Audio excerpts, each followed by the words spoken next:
Hey, it's Thomas Mulready from CoolCleveland.com. We are here today in the Stockyards neighborhood, and we're here at the Hildebrandt Building in the Soulcraft Woodshop, and we're here with Emily Applebaum from Ingenuity. We're also here with Sean Wheeler from Cleveland Public Schools currently, and Peter Debelak from Soulcraft Woodshop. Thank you guys for coming and coming together here. This is something you guys do on a regular basis. It's really part of Ingenuity's ongoing preparation here for the Mini-Maker Faire and your ongoing programming throughout the year. Absolutely. So Ingenuity has all kinds of ongoing programming, and one of our best programs coming up right now is with partnership with Cleveland Public Library, and it's the Cleveland Mini-Maker Faire. It's part of a national movement of makers, doers, and DIY, and that's really what Sean and Peter are here practicing. Every Saturday morning, a group of educators and innovators get together to work hands-on. They'll be exhibiting with us next week, along with about 100 others from the Cleveland area coming together to show what Cleveland is got going on. So you got a lot of the makers themselves coming, and it's an opportunity for them to get together as a community, but it's also for the general public to come in and get a sense of what the maker community is all about, right? Absolutely. So as much as it's a great activity for families and young adults and people really interested in everything from robotics to the type of hand skills that we see practiced here, it's a chance to show that to the public, but also for the makers in Cleveland's emerging innovation landscape to get to know each other and share resources and skills and tools and materials. It's a really fun day. So Peter, you've got the Soulcraft Woodshop here, and you've got, I don't know how many folks here, you've got tons of tools. This is kind of an open space for people to come in and put their hands on and make stuff themselves. That's right. It's a community access woodshop. The general public can come in and utilize it for their own projects. They can take classes with us if they need to. And it's just a great interactive space where the creative community can feed off one another.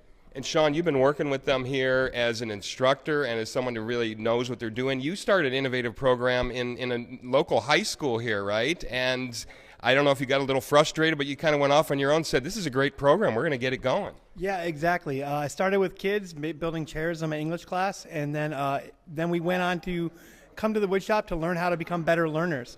And through that, we got this cohort of about 10 to 15 teachers who comes in all the time doing work.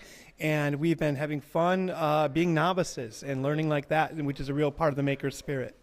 Now, you said you were building chairs in an English class. Did I hear that properly? So talk about how putting your hands on something like this helps in all kinds of studies. Right. What I wanted my students to do was learn to do something none of us knew how to do. I picked something I didn't know how to do, which was build something. I'm a poet. And I had no idea what I was doing, so I said, let's get these metal brackets that were created, and I handed them out to the kids in the beginning of the school year, and we began building and designing and learning about design. Through that, though, people said, where's the American literature coming from?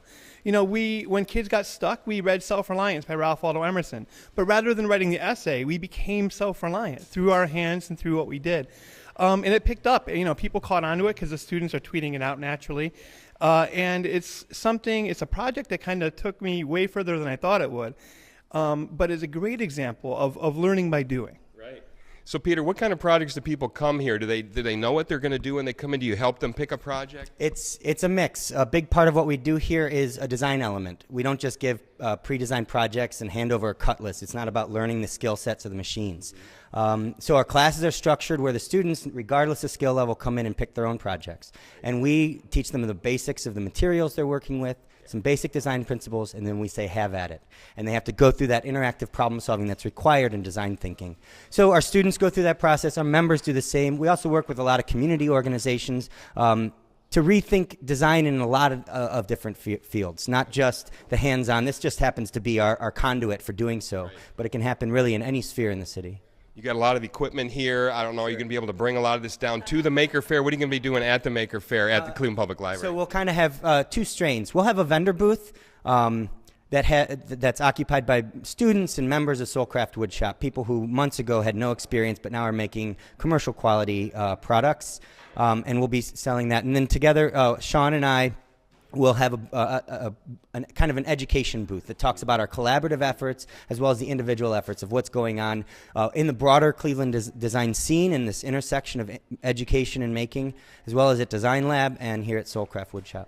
It's just so inspiring being in this building with over 30 artists and makers, and it's so true to Cleveland's spirit. We'll see you guys at June 6th. Thank you for taking a few moments here to talk with us. Nice to meet you. Hey, it's Thomas Mulready from CoolCleveland.com. Have a great week in Cool Cleveland.